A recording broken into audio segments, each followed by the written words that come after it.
Señal Directa. 9:34 p.m. Nos da gusto recibir por la vía del Zoom al doctor Rubén Ortega Montes, integrante del Observatorio de Seguridad y Justicia del Centro Universitario de Ciencias Sociales y Humanidades de la Universidad de Guadalajara. Doctor, bienvenido, muy buenas noches. Gracias, Belén. Buenas noches. Con el gusto nuevamente de interactuar con tu teleauditorio en estos temas que tanto nos gustan de seguridad. Muchas gracias. Así es, doctor, y sobre todo porque pues en las últimas semanas le hemos narrado a nuestra audiencia estos casos de secuestros o desaparición masiva de ciudadanos en diferentes municipios del país, y algunos de ellos afortunadamente regresan horas después, pero sí que ha llamado mucho este fenómeno, uno de los más recientes en el municipio de Ocotlán, aquí en Jalisco. Doctor, ¿cuál es esta primera lectura que usted hace sobre estos hechos que han ocurrido? Bueno, pues creo que es en Colotlán, ¿no? El hecho. En Colotlán, cierto, sí, Colotlán. Y primera lectura, el crimen ha diversificado su manera de actuar para doblegar a sus contrarios, para doblegar a las personas que quizá en algún momento no quieran participar con ellos, desafortunadamente violándose algo que conocíamos como reglas no escritas desde las bandas criminales, desde las mafias sicilianas, desde las organizaciones de delincuentes como Al Capone en Chicago o algunos otros en Nueva York y en Los Ángeles, en donde siempre se respetaba mujeres, niños, familia. Era precisamente ese concepto de la familia el que brindaba o blindaba a todo un núcleo familiar, y solamente tenían que ver con las cuestiones criminales, el ajuste de cuentas o los negocios, aquellos que encabezaban las familias. Hoy parece que se ha rebasado dentro de estas tendencias nuevas, esas reglas no escritas, y los últimos acontecimientos que ocurrieron en Sinaloa, que están ocurriendo en otras partes, en otros estados, que ya llegó al norte de nuestro país, debe de poner muy en alerta a la sociedad, debe poner muy en alerta a las autoridades de seguridad, a las autoridades de procuración de justicia, porque además es un fenómeno criminal tan novedoso que, como ustedes han referido, y todos los medios, no hay ni siquiera denuncias.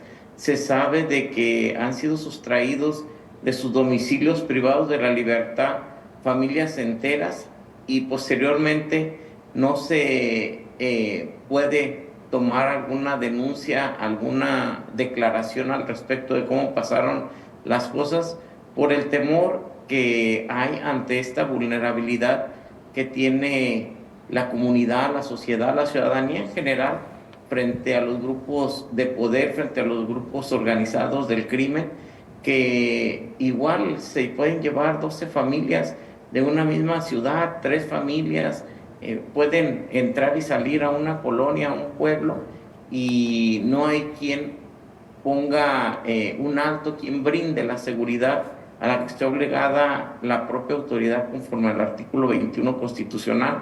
Y en esta hablamos de una coordinación de municipio, estado y federación.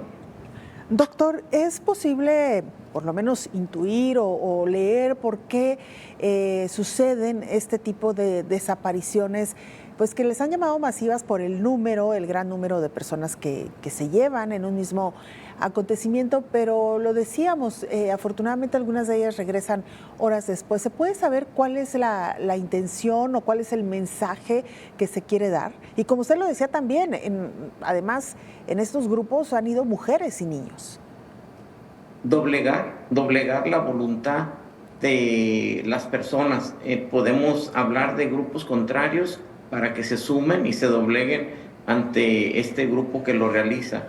Otra línea de investigación o hipótesis variable, diríamos, desde la metodología, sería que son personas que tienen algunos negocios y a los cuales se les ha invitado de alguna forma a participar y no quieren. Tercero, que les están cobrando el piso, como luego se dice, por la plaza en este caso, y no quieren pagar ese derecho de piso. Entonces de esta forma les hace ver lo vulnerable que son y quienes tienen la capacidad para poder secuestrarlos, sacarlos de sus hogares, incluso tener la vida de ellos en sus manos y hasta desaparecerlos, y sin embargo los dejan libres seguramente para que hagan lo que se les está indicando en estos casos.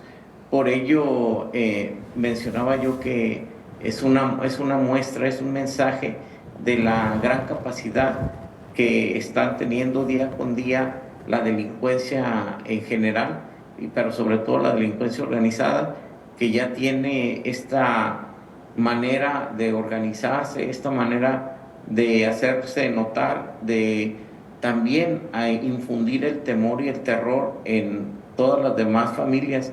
Esto en materia penal pues le llamamos ejemplaridad. Si los demás miembros de la sociedad, de la comunidad, de la ciudadanía ven el actuar y cómo tan fácilmente lo realizan, pues seguramente que entenderán el mensaje y harán lo que les están indicando estos personajes de la vida delincuencial en México. Claro.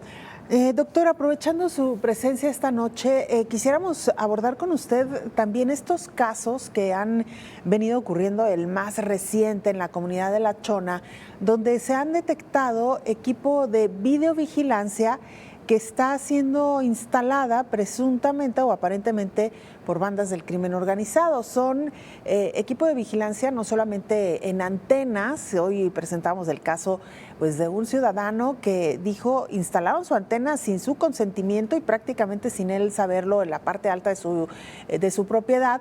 Pero también pues estos centros que se han descubierto en algunos municipios, doctor, podemos hablar quizá de la sofisticación con la que ya están actuando estas bandas del crimen organizado.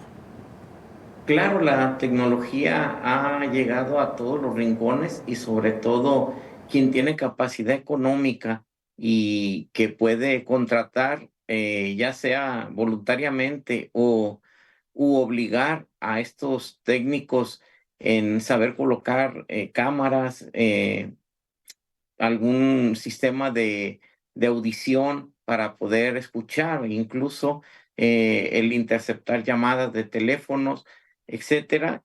Se está dando porque recordemos que hacia el crimen organizado han llegado exmilitares, expolicías, exfederales y no solamente del país, gente de otros países que han tenido esta preparación de alto nivel. Y luego les dan estas ideas a las organizaciones que hemos mencionado y es muy sencillo para ellos instalar este tipo de antenas o de instalarse incluso en el mobiliario urbano y ni notas siquiera que son cámaras, que a lo mejor las imágenes están yendo a una nueva forma de halconeo en lugar de traer jóvenes en motocicleta atrás de los militares. Bueno, pues con la videovigilancia y la audición y el escaneo de teléfonos están sabiendo de los movimientos de las propias autoridades y de mucha de la gente de la propia sociedad. Y esto lo vamos a estar continuando viendo día a día, y también la contrainteligencia de esto. Hemos visto cómo sobre todo en el caso del área metropolitana de Guadalajara, han desactivado un sinnúmero de las cámaras del C5. Claro. Esto hablamos ya de inteligencia y contrainteligencia, pero ya de Estado y el crimen organizado. Y tal parece que es estos que manejan un presupuesto que no tiene que pasar por una Cámara de Diputados, bueno, pues lo adquieren de una manera más simple, más sencilla, y que tienen la capacidad económica para realizarlo. Y como usted dice, el reclutamiento de personal cualificado para poder instalar todo este equipo, pero incluso para poder operarlo y procesar toda esta información, doctor. Así es, la capacidad de reclutamiento se ha notado, se ha visto cómo se ha ido profesionalizando, cómo se ha dado incluso el reclutamiento a través de las redes, a través de invitaciones a pertenecer a grupos de seguridad privada, a pertenecer a los propios grupos de delincuencia que así lo han manifestado en algunas redes y en otras ocasiones que se supone hasta el momento no se ha llegado a la comprobación total de esto, de esta forma, pero que de manera obligatoria hacen este levantamiento de jóvenes para luego prepararlos y que estén dentro de las filas de los carteles en México. Doctor, como siempre es un gusto charlar con usted. Gracias por su tiempo y gracias también por esta explicación. Muy buenas noches. Buenas noches, Belén, y buenas noches al auditorio. Y gracias a Canal 44, siempre estamos a la orden. Gracias, doctor. Es el doctor Rubén Ortega Montes, integrante